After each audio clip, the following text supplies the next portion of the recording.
Hi there, welcome back.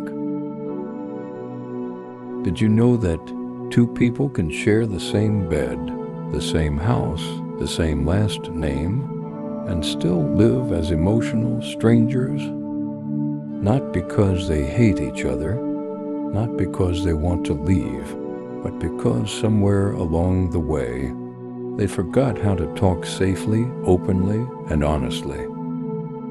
They learned how to coexist, how to manage schedules, how to avoid fights, how to keep the peace. But peace is not the same as intimacy. Silence is not the same as unity, and distance doesn't always come from conflict. Sometimes it comes from unspoken pain. Many marriages don't end in explosions. They end in quiet drift. Two people still together, but no longer with each other. And today we're talking about that space, the emotional distance that can grow inside marriage, and how it happens, and how it can be healed. Emotional distance rarely starts overnight. It starts subtly. It begins when conversations turn into transactions. Did you pay the bill? Who's picking up the kids? What's for dinner? Necessary words, but not connecting ones. It grows when vulnerability feels unsafe, when one honest moment was met with defensiveness, or dismissal, or silence. So instead of risking rejection again, you protect yourself. You stop sharing the why behind your feelings. You keep things surface level. You say, "I'm fine," when you're anything but. And over time, you learn a new rhythm. Don't say what might start something. Don't ask what you don't want to hear. Don't go there. And slowly, the marriage becomes functional, but not alive. You sleep next to each other, but you don't feel seen. You talk, but you're not known.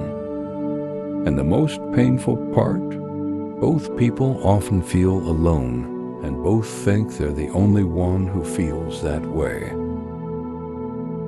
Now here's a truth many couples never learn.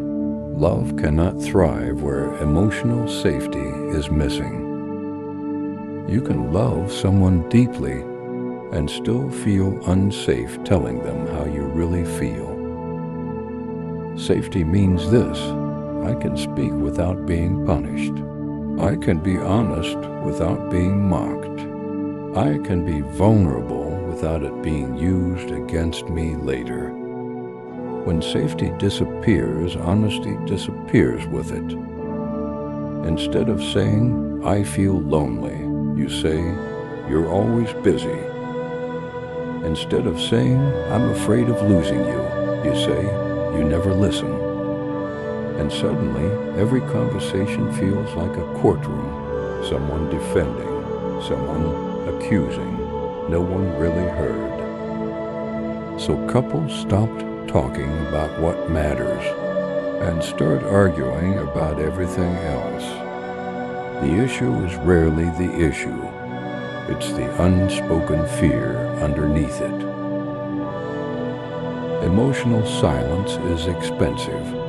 It costs intimacy. It costs trust. It costs joy. When couples stop sharing their inner world, they start building separate ones. You begin turning elsewhere for connection, not always to another person, but to distractions. Work, phones, entertainment, busyness. Anything that keeps you from feeling the ache of being unseen by the person closest to you. And here's the danger: the longer silence lives in a marriage, the more normal it feels. You stop expecting closeness. You lower the bar. You tell yourself, this is just how marriage is. But that's not resignation, that's grief. Grief for the conversations you used to have. Grief for the laughter that came easier. Grief for the version of yourselves that felt emotionally connected. Healing doesn't start with fixing everything. It starts with creating safety again. That means slowing down conversations, listening without interrupting, responding without defending. It means asking questions like, help me understand what you're feeling. What did that moment mean to you? Did something I did hurt you? And then staying present when the answer is uncomfortable. Reconnection requires courage, not the courage to argue, but the courage to listen. Sometimes the bravest thing in a marriage is saying, I don't know how to talk anymore, but I want to learn. Not every conversation needs a solution. Some just need empathy. Not every feeling needs agreement. Some just need acknowledgement. And when safety returns, honesty returns. And when honesty returns, intimacy follows. If this feels like your marriage, hear this clearly. Distance does not mean failure. Silence does not mean it's over.